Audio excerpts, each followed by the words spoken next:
a commemorative coin released by the White House for a potential peace summit, featuring the names and silhouettes of President Trump and North Korean leader Kim Jong-un. Yuri Grippas, Bloomberg News. On Thursday, Trump announced he has canceled a planned summit next month with North Korean leader Kim Jong-un, where the two leaders had been set to discuss denuclearization, among other issues. Only hours earlier, North Korea had taken foreign reporters to an event at which it had demolished its only known nuclear testing site, Punggye-ri, in what was intended as a gesture of goodwill ahead of the summit. That these two events occurred on the same day may be an unfortunate coincidence. In his letter to Kim canceling the summit, Trump did not mention the demolition of the test site. Instead, he wrote of the open hostility in a recent statement by North Korea that had lashed out at Vice President Pence and called him a political dummy. Over recent weeks, there had been several signals that the two sides were not on the same page regarding the summit, with North Korea canceling a planned meeting with South Korean officials and repeatedly voicing disapproval at how the United States was portraying the talks. But now, it may be that North Korea feels it made important concessions for a summit that was canceled before it even began. Pyongyang will be asking what exactly it got in return. North Korea is certainly at fault, said Lee Seong-hyun, a research fellow at the left-leaning Sejong Institute in Seoul. But the U.S. was also not delivering what North Korea was expecting in return. Lee added Thursday's move made Trump look impulsive. Some people think Kim got the moral higher ground, he said.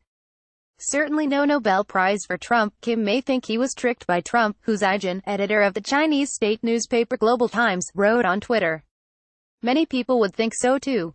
The decision of U.S. President Donald Trump was announced a few hours after North Korea dismantled its nuclear test site.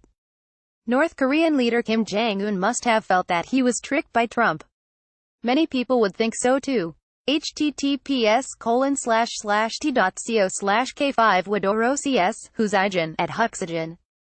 GT, May 24, 2018. North Korea had hoped that the closure of the Punggye-ri nuclear testing site would be a high-profile media event broadcast around the world. It had invited foreign reporters to observe the demolition. Experts had repeatedly suggested the closure of the site would be merely symbolic, with North Korea possibly able to reopen this or other sites in the future. There were also questions about whether Punggye-ri had been damaged by last year's September 3 nuclear test, which is estimated to have been significantly more powerful than previous tests. However, the foreign journalists are still in North Korea and heard the news while making a long journey to Punggye-ri.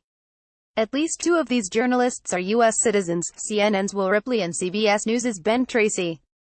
Speaking after Trump announced his decision, Ripley said there was a real sense of shock when the news came in and that North Korean officials appeared dismayed.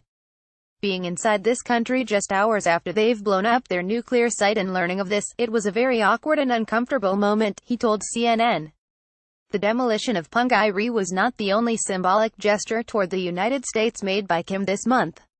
On May 9, North Korea released 3 Americans who had been held by the country for various alleged infractions.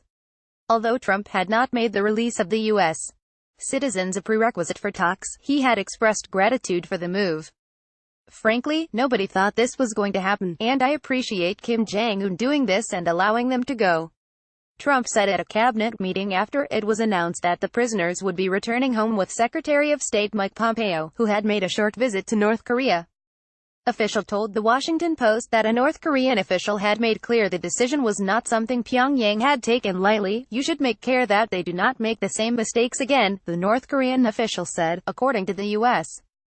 official's recollection. This was a hard decision.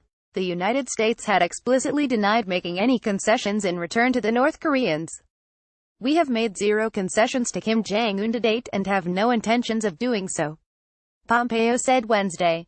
Many analysts disagree with that assessment, arguing that Pompeo's high-profile visits to Pyongyang and, indeed, the planned summit itself were concessions for an isolated country that has long craved international legitimacy. But these concessions may have been too subtle for North Korea, which had clearly taken note of how U.S. officials were portraying the meeting in media appearances.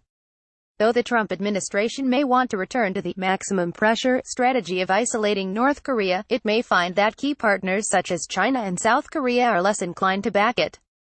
More on worldviews. How Kim-Trump tensions escalated, the more the U.S. said Libya, the angrier North Korea got.